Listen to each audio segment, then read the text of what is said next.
The most dangerous boss does not always say no. Sometimes they hold you back with words that sound reasonable. They do not block you directly. They use phrases that are vague enough to sound professional, but unclear enough to keep you exactly where you are. And that is what makes it so difficult to respond. If you ask too many questions, you look difficult. If you stay quiet, nothing changes. And if you respond from frustration, you give them the perfect excuse to say the real problem is your attitude. That is why, when your boss is holding you back, you do not need to sound louder. You need to be more precise. Today, we are going to break down 7 phrases you have probably already heard, what each one really does, and the exact response you can use to protect your growth without sounding difficult and without staying silent. Phrase 1, you're not ready yet. This phrase lives in a completely subjective space. There is no criterion, no measurable expectation, and no clear standard you can verify, meet, or demonstrate. It sounds like feedback, but very often, it is just an opinion without evidence.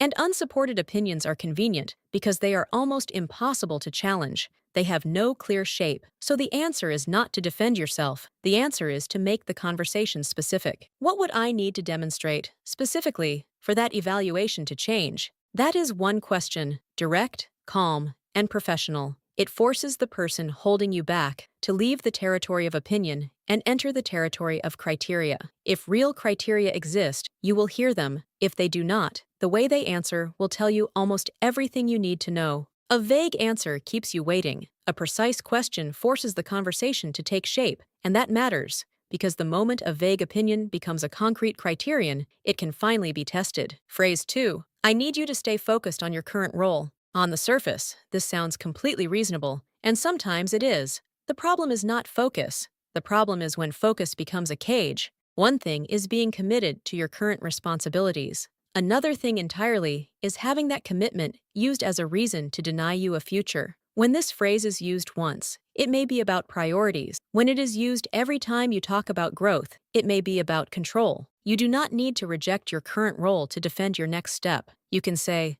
I understand the current priority. How can we balance my responsibilities today with a concrete growth plan for the next few months? That response does not sound disloyal. It does not sound aggressive, but it makes one thing clear. You know the difference between staying focused and being kept in place. A company can ask for your commitment, but commitment should not require you to disappear from your own future. Focus should help you perform better today, not erase your right to grow tomorrow. Phrase 3, you're too valuable where you are. At first, this phrase can feel like recognition. Someone is telling you that your work matters, that they need you, that you make a difference. And maybe all of that is true. But here's the risk. Your value can become the very reason they keep you stuck, because sometimes, you are too valuable where you are does not mean they want to reward you. It means your movement would create a problem for them. The person who truly values you wants your growth to become part of the plan. The person who is trying to retain you wants your value to serve the current structure forever. So do not reject the compliment. Use it. I'm glad my work is valuable.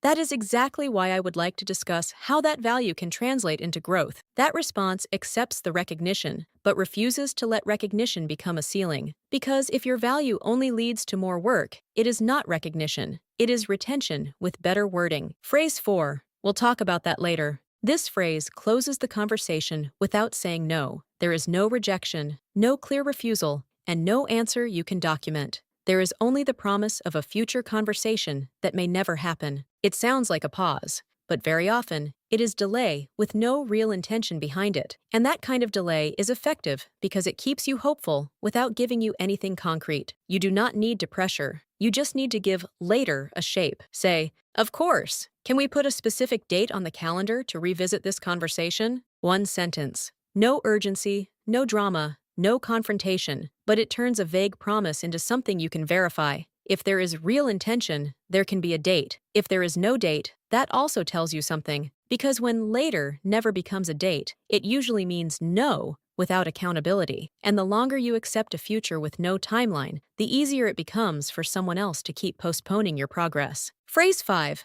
I don't want you to be too exposed. This phrase often comes wrapped in concern, and because it sounds protective, it can be hard to question without feeling ungrateful. But there is a difference you need to understand. Real protection prepares you. False protection hides you. Real protection gives you tools, context, guidance, and a safer way to become visible. False protection keeps you out of the room and calls it care. And when you are hidden, your work depends on someone else telling your story for you. That is dangerous, because if another person controls when you appear, when you disappear, and how your work is described, then your growth no longer depends only on your performance. It depends on their version of your performance. So do not reject the concern, redirect it. I understand the concern. What kind of exposure would be appropriate so my work can gain more visibility without creating unnecessary risk? That response respects the stated concern, but it also asks for a path forward. Real protection can be explained. False protection usually disappears when you ask for a plan, because protection that never leads to preparation is not protection. It is invisibility with polite language. Phrase 6. Your work is good, but your attitude.